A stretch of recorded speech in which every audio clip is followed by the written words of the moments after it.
1800yen 究竟食到啲咩omakase？一開始大將會介紹今日有啲咩材料，然後再逐個俾我哋睇，一邊等待一邊欣賞大將嘅手藝，都係一種享受哦。一開始就嚟見中拖羅，好好食，之後就有啲炙燒過嘅貝類，超級鮮甜，又有啲菜啊或者壽司咁樣，熒光魷魚配白味噌醬，估唔到唔腥之餘仲有啲鮮甜喎，呢個先係我最中意嘅親子組合啊！跟住又食咗好多刺身啦，同埋壽司。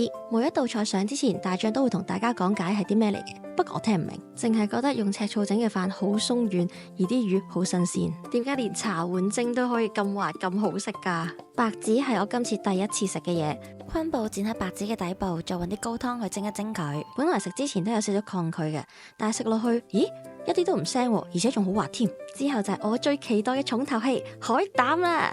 哇，啲海膽俾得勁多，而且好鮮甜，好好食啊！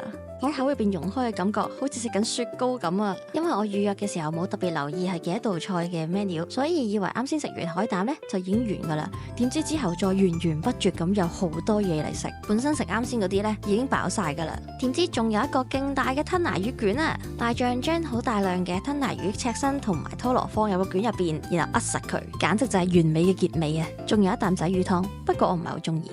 玉子燒幾甜，幾好食嘅，不過薄得滯。整體嚟講，完全唔係呢個價錢可以食到嘅質素。嚟之前記得網上預約啊！喜歡呢條片嘅話，可以 like 同埋 share 或者 subscribe 我嘅 channel 噶。下次再見，拜拜。